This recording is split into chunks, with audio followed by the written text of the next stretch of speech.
Good afternoon, and thank you for joining us today. We are here to discuss terrorism in the digital age. We have six, or indeed five, enormously experienced and knowledgeable commentators and an engaged audience and 1 hour, so it will be a challenge. Historically, as we know, terrorists have used fairly primitive tactics in order to get our attention. They simply can plant a bomb and exploit our media, and rely on our media, our sophisticated media, to spread the word and spread the terror they're trying to instill. They haven't needed new technologies or high-level technologies. They've been able to exploit their weakness. Because they've been weak, they've been poor, they haven't needed much in the way of technology. But as we know, technology is becoming cheaper by the day and falling into the hands of terrorists. And so the particular point we want to explore today is how is the digital age affecting contemporary terrorism? How are terrorists using the digital media to forge connections and to enhance their strength? Secondly, how can we exploit our greater access to technology to counter them effectively? And if we have time, we'll then move on to trying to imagine how terrorists' use of technology is likely to evolve in the future. So to help us address these questions, we have an enormously distinguished panel, as I said. To my immediate left, we have His Excellency Professor Yemi Osinbajo, who is the Vice President of Nigeria. To his left, we have Mr. Rob Wainwright, who is Director of Europol. Next to Rob, we have His Royal Highness Prince Turki Al Faisal Al Saud, who is the chairman of the King Faisal Center for Research and Islamic Studies in Saudi Arabia. We have General Raheel Sharif, who until recently was Chief of Staff of the Pakistani Army. And finally, Mr. Jean-Paul Laborde, who is Assistant Secretary General and Executive Director of Counterterrorism at the United Nations in New York. So perhaps I could start with you, Your Excellency. What do you think, how do you think, and Lord knows your government has had a great deal of experience in countering terrorism. Has the digital age affected how terrorists have operated and how they have forged international links in Nigeria? Oh, yes, certainly. I think, that, of course, on a general level, the ability of terrorists to quickly connect and to interact very quickly is one that has been, vastly enabled by digital technology. But for us, it's perhaps even a little less sophisticated, a little less dramatic. Just yesterday, in a university, Boko Haram, there was a Boko Haram bomb attack in the university. And what had simply happened was that there were two children, one by the age, possibly about the age of 12, another possibly even younger, a girl and a boy, who were obviously kitted with explosives. And the explosives were detonated remotely. And that's what we believe were detonated remotely. And that's happened before. Now, the use of mobile telephony to enhance these kinds of bombs and to detonate these kinds of bombs has again turned things around in terms of what we should be looking out for and how we should be fighting, especially suicide bombings and those kinds of things. Because again, here are young children. They obviously do not even know what's going to happen next, and they are really just sent as human bombs. And then these things can be detonated. Now, that would have been very difficult many years ago, but now everyone has access to, smartphones, everyone has access to phones, and even sometimes online, people learn to use these kinds of devices, all of these IEDs and several other types of devices. So I think that at every level, at the very sophisticated level, and at those relatively low levels, the challenge is significant. Thank you. Yes, I'd agree. I think Daesh is using technology and the internet in ways that we've never seen a terrorist group use before, and to such an extent that at least what we see in Europe, and of course we all know that Europe has suffered greatly from terrorism, especially in the last 2 years, is that it's become part of the battleground, I think, now, on the front line for fighting terrorism. Firstly, because of the scale that we're dealing with. Twitter alone removing some 250,000 accounts connected with Daesh in a little over a year. And of course, not just Twitter. What we found at Europol through our European Counterterrorism Centre is some 90 different social media platforms that terrorist group is using in a highly enterprising, flexible way. Difficult, therefore, to contain it with such flexibility and resilience like that. The speed of it, we're seeing 1 million hits on a very professionally made video, so-called celebrating the attacks on Paris just over a year ago. 1 million hits within 36 hours as well. So the technology is advanced. They know what they're doing. They know how to use it and why they're using it, of course, mainly for communication purposes. It's acting as effectively an echo chamber to spread their radical beliefs, of course, in a way to recruit, firstly, more and more followers, to recruit impressionable, in the main, young men, to incite them to carry out so-called lone actor attacks. And many of the attacks that we've suffered in Europe in recent times can be directly connected, I think, to the process by which this ugly propaganda has turned their heads, but also recruitment of foreign terrorist fighters who have then gone to the region to join Daesh as well. Some recent innovations just as worrying. The first examples, at least in Europe, of live streaming of attacks. It's that in itself, I think, promotes a certain attraction, at least within the minds of some people as well. And we saw that for the first time when the police officer and his wife was killed in Manionville in the summer of last year. Of course, better known, I think, and better established also with other groups like Al-Qaeda is the extent to which technology is used for communication purposes, and encryption especially. That's not such an innovation by ISIS, Daesh, but it's still something that's a major feature. And finally, as a financing operation, some innovative crowdfunding operations that are being used by some members of the group as well. So in many, many ways, seeing technology in the social and digital age that we've never seen before, as I said, putting it on the front line of the fight against terrorism. Thank you. And what about the situation in Saudi Arabia? Do you think this is similar, or are you facing different issues? Bismillah ar-Rahman ar-Rahim. This is pretty much universal, what my predecessors talked about. If I can describe terrorism as a cancer, where the terrorist cell uses these modern methods to metastasize and to affect the rest of the body. That is how the modern technology is being used today. In the 60s and the 70s, when Europe and the rest of the world was going through another period of terrorism, Red Brigades, all the various Badr Meinhof, etc., the lack of these facilities that they have today kept them pretty much within a certain borderline, if you like. Now it is universal. A hit in Paris is reflected by 1 million strikes, as the gentleman said, from everywhere.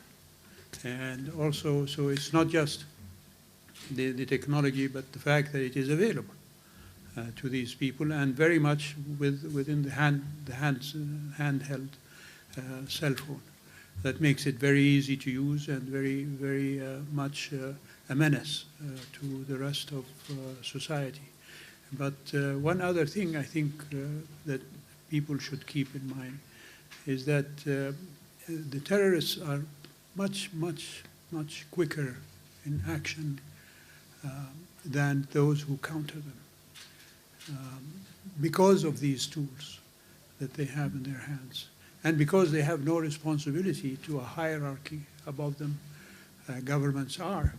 And so the communication within governments limits the speed with which the governments can respond to the terrorists. So this gives them another advantage, that they can act almost instantaneously. And if you have live streaming, well, then you have even a quicker way and a more current way of not only showing what you do, but also recruiting and propagandizing and all of that. General Sharif, you've been in the front line of countering terrorism. Do you think these advantages that we've heard that terrorists have, the ability to act quickly and to use these new methods of communication, give them an advantage? It gives them a huge advantage, and I must agree with my panelists. It's not only a cancer, it's the most deadly cancer. And I personally feel these terrorists have the ability to mutate, to morph, and they can do that very quickly. And obviously, this platform of digital age that is available, whether it is social media or any other platform which is available, they use it very, very effectively. And recruitment is one thing which is done on that. And I think the financiers, the betters, the facilitators, the sleeper cells, and the sympathizers, all of them are involved in this.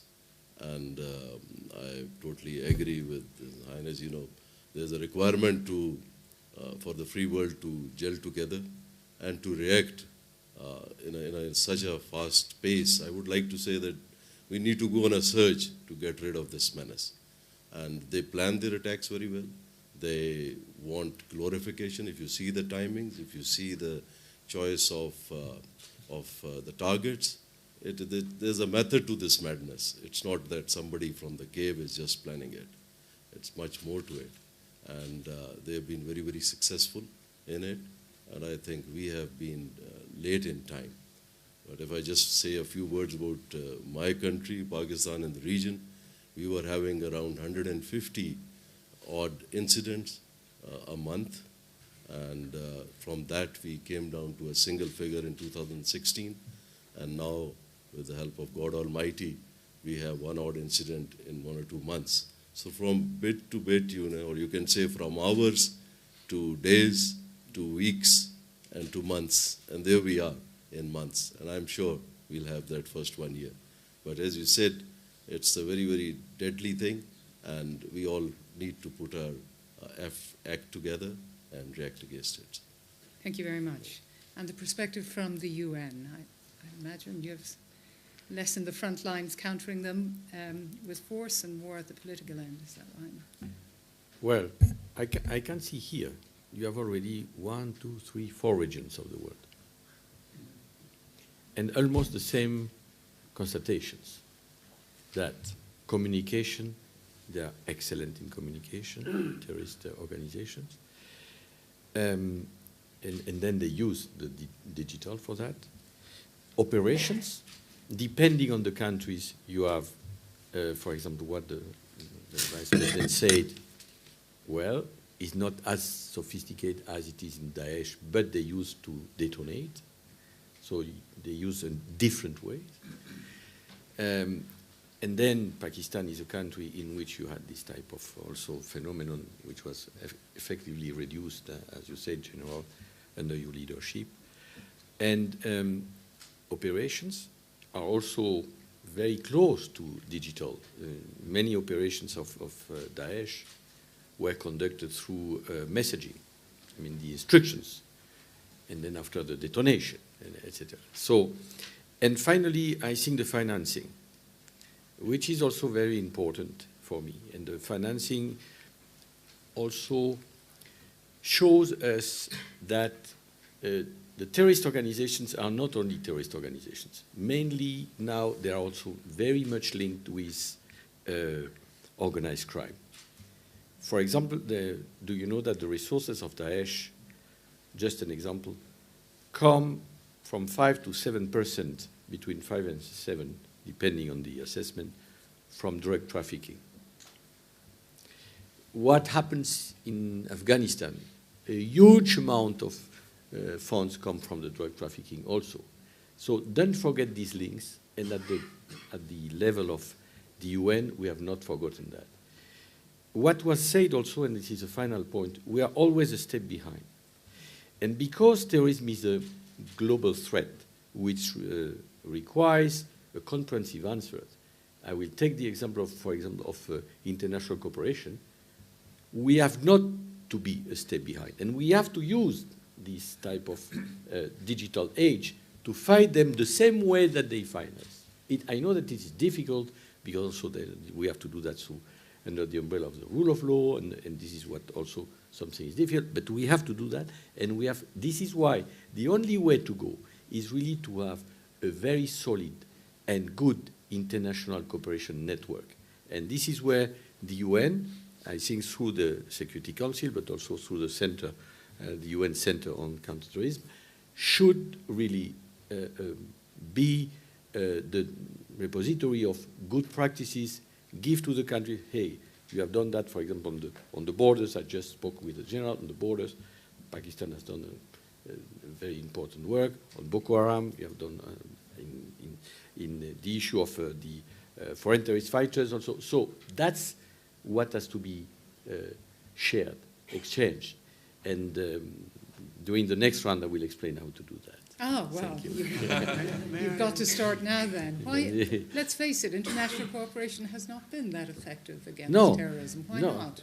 Why not? First of all, because I feel that the countries should be, excuse me, I speak from I used to be a judge in my Supreme Court in my country, so I feel that we are not disciplined enough to have the type of offenses which can really be connected to each other. I mean that's something very technical, but also very practical. We have to use the conventions against terrorism, which are the ones of the UN, to have at least an understanding about what we want to face. For example, explosive. Okay, fine. The terrorist by explosive. That's that. Let's have an offense in the countries which could be the same or at least similar in many countries. Second, we have also to work with the companies, which is also something very new for us. I mean, normally security was in the past the prerogative of states. No, now we have to work, and we have engaged with all the big companies of the world now to work with them to see what they can provide, for example, the prosecutors, what they can give freely, not even speaking about the freedom of speech or privacy, what they can give without infringing all of that. And also what we have to do is to, in my view, also to speak with the civil society, because you will not fight terrorism from only a state or a company perspective. This is a triptych that you have to have: civil societies, companies, and state. We don't work against the people. We work for the people. And at the end of the day, we know very well that states, companies, and civil societies are victims of this phenomenon. This is what we do. Yes, please. Yes. Absolutely right, because in Pakistan also it was a whole of nation approach, and I think that paid. We had some very horrendous attacks, like the school incident, in which over 135 children were killed, and martyred. So everybody came together and gelled together. So I think at the international level also there is a requirement to have synergy in effect and to have a platform. And UN resolution like 1373 says it all. Everybody has a responsibility. And I think, as you said, about the digital age, and I think intelligence sharing is key to success against terrorism, and that's very, very important. And if there is intelligence shared and there's actionable intelligence, and if people work on it, the countries react to it, I think it can bring in a marked difference. Intelligence sharing, though, I think is one of the main stumbling blocks in the fight against terrorism. I don't know if things have changed since I was in intelligence, but there was always the third-person rule about sharing intelligence. That is, if I share intelligence with you, you're not allowed to share it with your neighbor unless you come back to me and ask me if you can share it. And that puts a big constriction on the immediacy of the sharing of the intelligence. So this counter-terrorism center in the UN, I think, is very important in overcoming some of these bureaucratic obstacles, as well as some of the financial obstacles that face countries in general, and the human resource obstacles. There are many countries if you look at, for example, some of the Sahel countries in Africa, they lack human resources and they lack financial resources to meet the challenge of these terrorists. And by the time that a world response comes to help these countries, it may be too late. They're already established there. They have found their own place and so on. Another factor, of course, is what we're facing in our part of the world, which is the failed states. If you take the situation in Syria, for example, or in Iraq, or in Yemen, the state is no longer capable of meeting these challenges. In Pakistan, they have done well for themselves, as the General mentioned. They brought down the incidents from several a year to less than one, and perhaps will be improving further. So there is a need by the world community to look into how the failed states can be brought back to meet these challenges. Your Excellency, we're hearing a lot about international cooperation and mobilizing all facets of society in the counter-terrorist campaign. Has this been your experience in Nigeria too? Have you been getting the international collaboration you'd like? Yes, to a very large extent. I mean, we work with the Lake Chad Basin countries and other frontline countries around our zone, around our region. For me, I think there is I think in developing a response, I think there is a need to work on how to delegitimize ideology that is so potentially so dangerous. And frankly, I think, yes, a great deal of attention needs to be spent on how to deal with the technical issues around controlling information that gets into cyberspace and all of that. But I think that there must be counter-information. There must be some information out there that delegitimizes these kinds of ideologies. And I think a lot more time needs to be spent on that. The other thing is really the autonomy that each person has. Each person who has a digital appliance, a digital device, has tremendous power, and you don't even require any formal agreements. I mean, just putting out your information out there, it can reach large numbers of people. How to deal with, because this is it's absolutely new, and we have to ask ourselves, how do you deal with those issues where, one person can do so much harm, by just simply putting out this kind of information out there. I think that we are really in a place that obviously the world has never been before. But our responses must be new. They must be nuanced, because again, look at issues of freedom of expression, and how that in some senses has affected the way that we're approaching this. We're restrained, we're walking gingerly around international human rights rules and of course freedom of expression and those kinds of things, because that's how we've been to use the expression, brought up. But we simply have to take a second look at all of those kinds of issues. We have to take a second look. What is freedom of expression today? I mean, obviously we're seeing it being approached in legislation on terrorism, anti-terrorism legislation and all of that. But I think there's still a broader conversation to be had as to how to look at the whole question of, freedom of expression when you have these kinds of challenges. How does that play out? How do you deal with these issues? And there must be consensus. There must be international consensus. Otherwise, you're going to have rogue behavior in these things. Are you saying there's a conflict between freedom of expression and countering terrorism, effectively? The point I'm really making is that our freedom of expression traditions and our whole orientation affects our thinking about how to deal with terrorism, especially cyber terrorism. I think that we are restrained. I think that we are, of course, this is the way we've always thought about these things.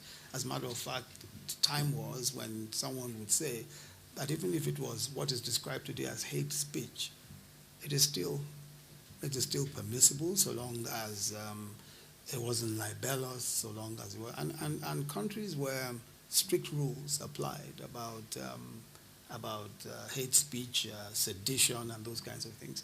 That was old school. But all of a sudden, we're finding that we've got to rethink our way, and I think it's just more a mindset. And I think that there's a need for us to just deconstruct that so that we can be more open-minded about dealing with the issues of terrorism. About that, please. About that, we have exactly on this issue, upon the initiative of Egypt, by the way, who was the president of the Security Council at that time, we have launched an initiative which is an international framework on counter-narrative and to understand exactly what could be done on this issue. That's something very important, of course, obviously. And it has to be done again with all the elements of the society, all the elements that we can get, and also the private companies. This is why, by the way, the work of the forum on the cybersecurity also is so important, and I have to praise the work of the group led by Jean-Luc Vess about that, because it's a very an important work on this issue. This must be something the Europol thinks a lot about, how to delegitimize an ideology, how to have a new and nuanced approach. Do you think it's possible to construct an effective counter-narrative? Yeah, well, it's essential, and it is part of the European Union agenda in this space as well, of course. But we have to deal with it in a way to reconcile what are contradictory forces. We want to enjoy, we want to protect the freedom of the internet, but not to such an extent that there are absolutely no rules of governance and no effective means by which law enforcement and other security agencies can monitor and indeed prevent terrorist activity. And going back to the point that the General and His Royal Highness were making earlier, I think there are other contradictory forces which are at play in dealing with the modern manifestations of terrorism. You're right, General, it requires an all-of-national response, but actually the extent to which terrorism operating today on the internet, exemplified by that, means it has to be more than that. It has to be an all-of-region, indeed all-of-global response. And yet, for very good reasons, of course, terrorism is a national security issue that roots it very much in political, legal, operational terms in something that's within the geographical boundaries of a state. And indeed, in the European Union, we have political red lines, we have legal red lines in our treaties that make sure that that is the case. So how do you reconcile that and the need to protect intelligence very closely and be very careful about sharing it with the fact that you're facing something that's long since become a regional global challenge? That's the gap, the policy gap that we have to bridge through pretty smart solution. And what we do at Europol is try to leverage the extent we can build trust within the counter-terrorist and policing communities. And in this space of the digital age, operate as a single platform to coordinate police activity and make referrals to all of these social media platforms. So there is a way of doing it, but it's about reconciling separate interests sometimes in a modern and smart way. But, please. When I was referring to this whole-of-nation approach, obviously, I just gave an example, and you're absolutely right. It has to be at the international level. And I'll say that these freedom of speech and other things like human rights and all, they are limitations, and they are difficult to handle when you are dealing with hardcore terrorists. And if you talk of human rights, I'll just give an example again of about 100-odd mothers whom I met after the incident. Myself, my wife, we were there, and they were all demanding that they should be caught and apprehended and hanged there in the school premises. So somebody mentioned about human rights, so they just literally got hold of me and said that, what about our human rights? So there is a balance which is required, and especially for those, I would say, hardcore terrorists who have been holding heads of two of my soldiers, one in each hand, and playing football with the third one. So there is a need to deal with these terrorists in a very firm, in a very bold, audacious, and I personally feel in a manner that it creates deterrence. Obviously, the norms and other rules and regulations need to be followed, but I think that's the way forward for those who, and then the second point, obviously, the counter-narrative, that is very, very important. In fact, the same vehicle which they are using, I personally feel we should be using it better than that. And this counter-narrative should be going out day in, day out. And all our youth and the people who get radicalized or who get impressed and all this narrative should be so potent, so strong that it should nullify everything. Sorry to interrupt. It's fake news. It's effectively an example of this phenomena that we're dealing with now. Maybe we need to have a tweetified response to it, because it is just fake news. Mm-hmm. And the same challenge around how we can identify it and persuade our peoples that it is fake news and not to be carried seriously and followed seriously.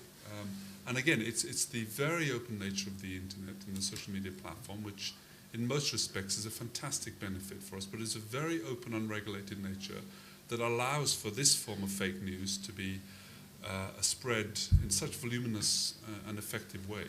That is the root cause, I think, of this particular problem we're talking about in this panel. But we have been singularly unsuccessful in doing this. No, that's not true. Absolutely in the US, not true. Look at the State Department Office of Public Diplomacy.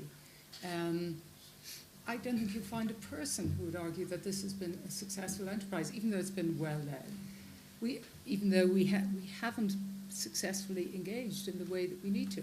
If we had, we wouldn't need to sit here. Well, the number of people that have been radicalized and persuaded to travel to Syria and Iraq from the United States, Western Europe, and if I speak from the regions that I know, have dried up, effectively. Surely that's because the military defeated ISIS, not because of being persuaded it's a bad idea. That's your assessment. I might have a different one. I think that's part of it, and I don't think it's as simplistic as that. Timing would imply it's more than just part of it. No, because it began before the serious military decline of ISIS. I agree with you, that is certainly a contributory factor, as indeed a more aggressive response by the security and law enforcement agencies, especially in Europe.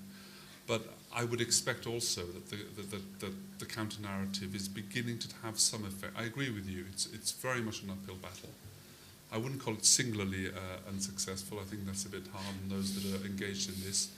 And it remains a very serious challenge, but there are some success that we're finding out there. If I could go back to the General. General, do you think you can deter somebody who is prepared to sacrifice their own life and their family's life? One can deter, why not? If there's a proper mechanism in place, and if there are courts which can take decisions, and in our case, I'll openly admit we had the military courts, and 170 odd individuals were convicted and punished.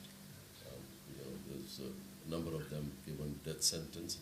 Obviously, there's still a very large number which is going through the process, and I must admit also that this was need of the hour.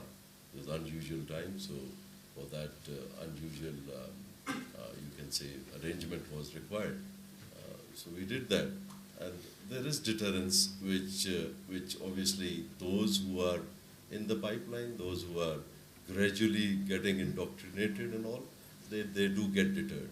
So I think apart from a kinetic operation, there's a development prong which is required, and with that, this deterrence has to be in place, and it does work, in my opinion. Education, man, is the most important place to start to get the counter-narrative. And that can only happen in schools, in mosques, in churches, in social gatherings, etc., etc. And using the modern tools as the terrorists use them to convince others to join them also is important. But also the other thing that is equally important is to try not to punish the innocents while you're dealing with the criminals. And this is also something that, unfortunately, in some cases, hasn't happened. The collateral damage has wide effect on a society or on a group of people. So, but what are you to do? As the general said, you have to have rigid and very enforceable conditions under which you operate. But at the same time, you must keep in mind that not to eliminate a terrorist and create 10 others. That is equally important to keep in mind. And that can only happen if there is very strong coordination between the world community on these issues, which unfortunately until today I don't think yet exists. It's improving, but it's not there yet. Yes. And de-radicalization as well is important. The young people who go to Syria, for example, you must offer them a chance to come back. And not simply because they went to Syria, they're considered die-hard terrorists and punishable by death or by elimination or whatever. There must be means of inviting them back and using family, using the other social contacts that they may have had can sometimes work. And in the kingdom, there is a radicalization program, which is a work in progress. But it's helped in convincing at least a number of these terrorists that what they're doing is wrong and that they must come back and work within their society. Not to break the leash or the link with them. Give them a way out to come back. Yeah, I see a lot of heads nodding around the circle here. But I'll just like to, because, about my previous comments, we are running 7 de-radicalization centers, and we have about 2,500 individuals. Sabaun is the name of the center, which is being light at the end of the day. So that is, those are being run, 2,500 individuals have come out of that. We involve the families, we have NGOs, everybody's working on it. In fact, we have experienced and we have delivered in a number of fields. It is about 3,38,000 families, which is over 800,000 people, were moved out of an area. That area was about 8,000 square kilometers. So 8,000 square kilometer area, people were moved out. Then we carried out the operation, and I'm very happy to state that around 90% have gone back, to those areas. So we cleared the area, moved them back, and so all this has happened with a theme, build better than before, and obviously poverty, education, health, and all these things. We even gave them polio drops, and Robert Gatewood rang me up and thanked me. So that's the type of, that's what I was saying. There's a whole of nation approach required, and there is a full team behind it. So only then, it's not only it's not only an operation. It has to be a concept which deals with all these dimensions. Only then one can bring down terrorism and control extremism. There's a shocking amount of agreement around the circle here. I think we may need to bring the audience in, but first of all, Jean-Paul. No, what I want to say is that, of course, we need a real policy. You cannot only go to actions. And this is something, for example, in concerning the digital issues, to come back to that. For example, the impact, if we want to have a counter-narrative, the impact of somebody who has been de-radicalized and who can speak about the process under which he was radicalized. It's something which has really an impact. Or, unfortunately, when we have so many victims, some of them can also speak about that, which really give the sense of the acts of terrorism. But out of that, we need to have a counter-violent extremist policy. We have to have prevention of policy. As you said, education is really something which is important, in which, by the way, the people who are radicalized and who have been de-radicalized have to really be there. The impact is enormous when you have that. So that's where we start with. Prevention is You know, it's like a crime at the end. Eh? You need the real policy with prevention, and then after that, operation, and then de-radicalization, and the prisons also issues which have to be treated very, very seriously. So all of that, in order to prevent this, what is a topic of today, this terrorism and digital connections. Thank you. I'd like to invite any questions or comments from the floor. Yes, please. I think it's a small enough room, you're probably fine. Thank you very, very much for being here today.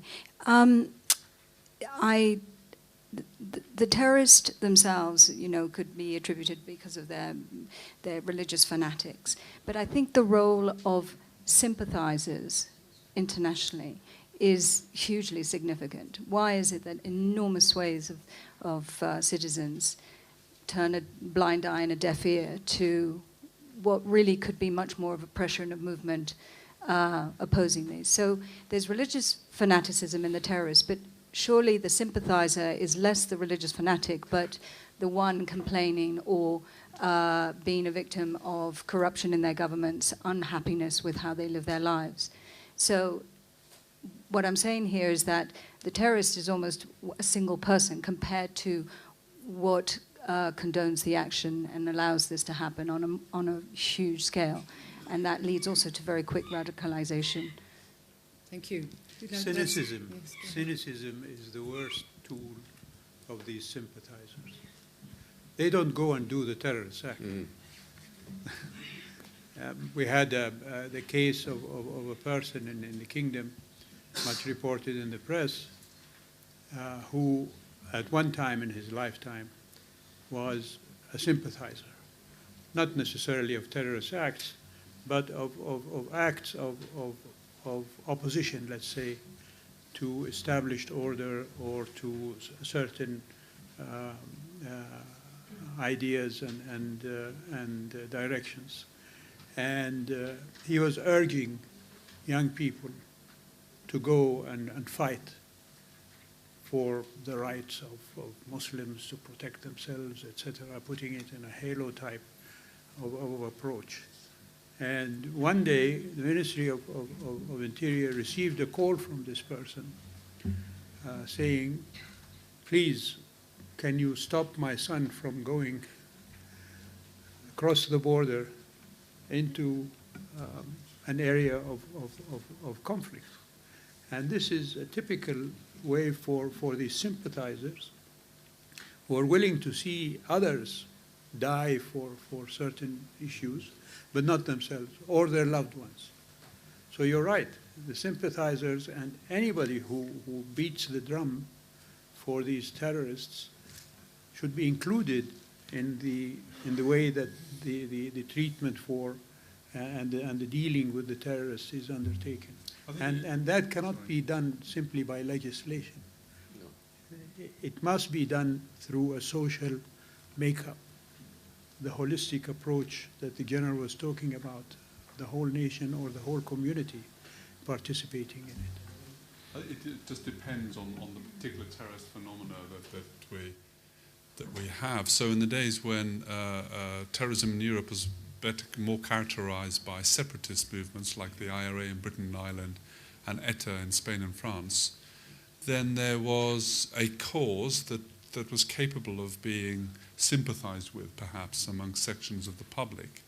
If I compare that with what we have in Europe today, I don't see groundswell of sympathy, at least not natural levels of sympathy, with the aims of, certainly not the actions of ISIS. Now, the community of radicalized members or potential members is indeed large and worrying so, but no groundswell sympathy for their actions. I don't see it at all. 2 years ago this month, in response to the Charlie Hebdo attacks in Paris, you'll remember, there were millions of people, French people, that came out to the streets to say "Je suis Charlie" and indeed copied around Europe in major cities. Quite a powerful statement, actually, and a natural popular reaction that wasn't stage managed by any politicians. And that's stuck in my mind, I think, at least in the region that I work. So depends. And once again, we go back to the point about how do you characterize, how do you define terrorism, because there are many different forms. I would just draw a distinction there, if I could, between sympathy with actions of terrorists and sympathy with their aspirations. I think even in the case of the ETA and the IRA, I don't think there was a great deal of sympathy for their actions. There was sympathy with their aspirations. I think we see much of that today. There's certainly not sympathy with the atrocities committed by Daesh and so on, but certain sympathy with a feeling of a community that is lost out, a sense of anger against what the authorities, the world, whoever. So there is I think one can distinguish between sympathy for actions and sympathy for aspirations. But anyway, let me bring in this gentleman right here.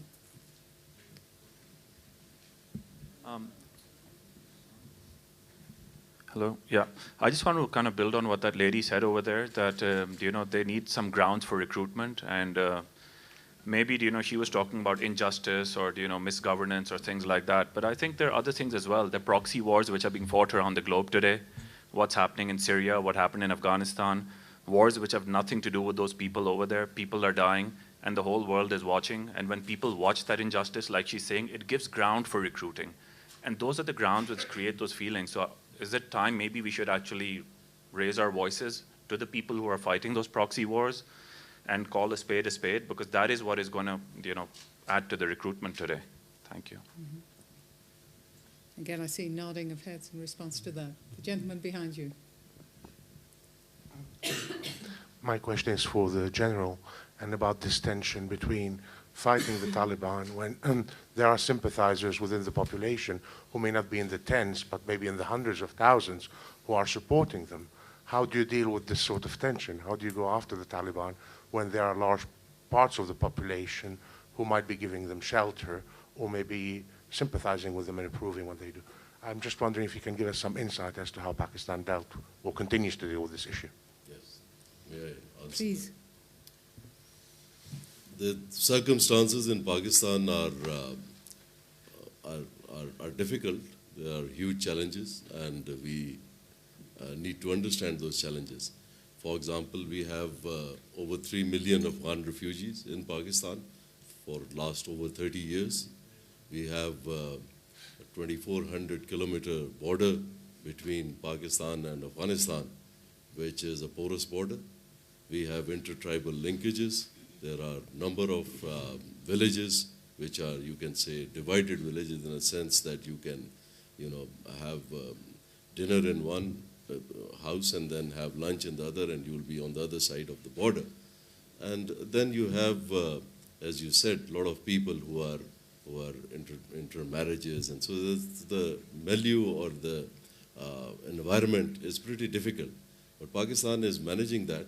Once we launched this operation Zarb-i-Azab, we decided that we will establish writ of our country, writ of Pakistan, writ of the government in all the areas. So now the writ of the government exists in whole of Pakistan, and the border is being managed.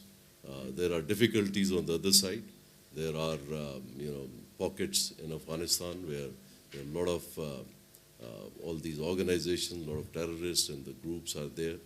And then there's a talk of various tribes and various networks like Haqqanis and all. So that all is dependent on the situation in Afghanistan. So we hope and pray. It is our brotherly country, and we hope and pray that stability returns to Afghanistan. And ours and Afghan destiny obviously is linked. And I personally feel the moment there is stability in Afghanistan, things would improve. The media, ma'am. We haven't talked about the media. Please. They have enormous role to play in either promoting or opposing what is happening in the world today. And unfortunately, the sensationalism attracts the media. And these terrorists, they aim to raise the sensational aspects of their acts. Hence, we see the beheadings, we see the burnings, we see all of that. And the media simply spreads it around. And I think that there is a need for a rethink on what the role of the media should be, not just in the West, but throughout the world community. And in addition to that, within the media, there is the issue of the double standard that some people feel is applied to their causes or to their interests and their beings. And this is also glorified by the media, and is something that is pointed to by these terrorists as a means of recruiting others by saying, look what they're promoting here, or look what they're saying there and not there.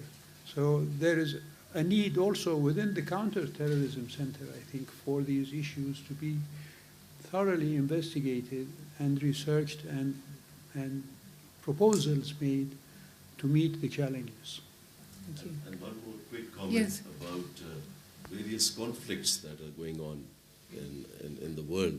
I personally feel there is a requirement to resolve these conflicts, but that would also, like Kashmir is one, Palestine is one, another conflict. And once we do that, I'm sure, again, it would help in having a better understanding, better harmony in various regions. Thank you. Vikram Segal.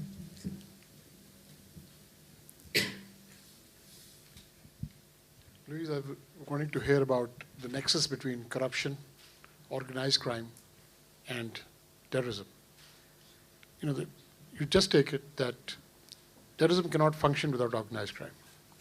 A terrorist cannot walk out with a suicide jacket. He doesn't get explosives off the shelf. He doesn't get transportation, logistics, safe areas. He doesn't get intelligence. This all comes from organized crime, identity documents, etc. Organized crime is fed by corruption. And in many cases, corruption definitely fosters this organized crime to control areas. Right? We have seen that happening in Pakistan. And we've seen it happening in this thing. But unfortunately, the West does not look at the proceeds of corruption going to the West. Right? I mean, you have around the Hyde Park, you have most of the biggest crooks in the world living there. But nobody does something about it, right? Because there is no real estate which says you can buy something not over 10,000 pounds in cash. But most of the property is beyond that. You cannot say, can you buy property without declaring the source of your income? Have you declared your tax return, or not even tax return, at least your tax registration from the country of origin? So I think we must look at corruption as a figure, as this thing. Go after that. Thank you. Anyone like to comment on that? Yeah. Yes, please, Jean-Paul. Well, not only corruption, but as you said, there is corruption, which is one of the means of organized crime. That's where the problem is. And the more and more, especially now with Daesh, you can see the reduction. I just take this example. I don't say that it is only that, but with the reduction of the territory, it means less resources. Of course, they have still the resources coming from the taxes, etc. But still, they were engaging more and more in organized crime. The diffusion also of corruption into societies is something which, of course, diminishes the values. And then, these people who are looking at internet can say, okay, look, Daesh is promoting great values, whatever is wrong, but because of the society is not what it should be. So that's obviously the work against organized crime has to be one of the components. And even more, I say, if you attach organized crime with terrorism, it means that you will diminish the value of the people who said, yes, we are fighting for the right cause. You cannot fight for the right cause when you are using these methods of organized crime. I want to take one example here, another one.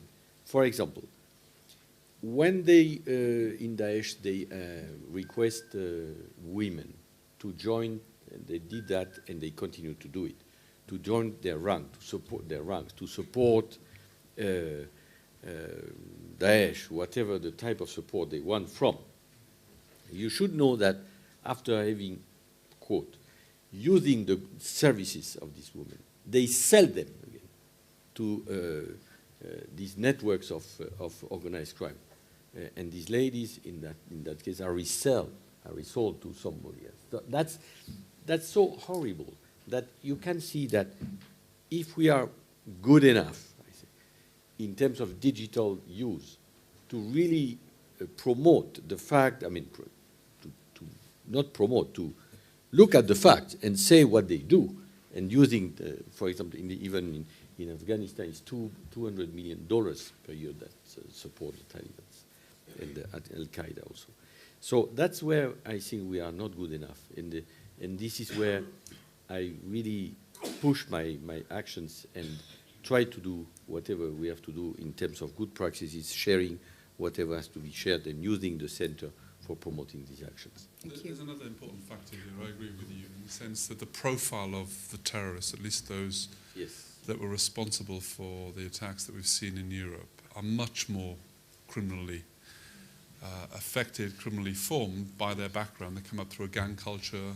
Many of them have criminal traces, police files on them from low-level drug offences and so on. We haven't seen that in the past, because we're dealing with a different typology of terrorists compared to the rather more religiously convinced members of Al-Qaeda. We're dealing with different people that are different products of society with a criminal background. And that's important for the way in which we structure our response, going right back to where we started, which is why we have to envisage a more ambitious counter-terrorist response that breaks free from the national constrictions, because we have to find a way of connecting the intelligence world with the police world more and more, because very often the data about who these people are, where they've come from, and who they're still in touch with will be as much in a police file, maybe even at a local level, as it will be in the files of the CIA or MI5. And that means our response has to be smarter and wider than it has been. Can I, we don't have that much time left, and I wonder if I could ask you to think about the future. We've already said we've been slow in countering terrorists, we've been reacting to them. Do you have any sense, do you think about what they might do next, especially in this digital age? We've seen a new tendency is that they tend, certainly the European ones, to be more criminal. What do you worry about they're doing next? Cyber warfare is available, and that is something that terrorists, by their knowledge of the technology of social media and so on, can very much address and use as a tool to enhance their projects. And I've read in various studies as well the worry about the more lethal, either radioactive or biological or chemical facilities and capabilities that may be at hand now because of modern technology and the spread of that modern technology throughout the world, where it might not be as well protected as in some other places, are equally things that we must keep in mind, that terrorists will not prevent themselves from using any means to advance their causes. So they'd be willing to use these issues. I think the ability to hack into systems, even very advanced weaponry and those kinds of things, is a very real threat.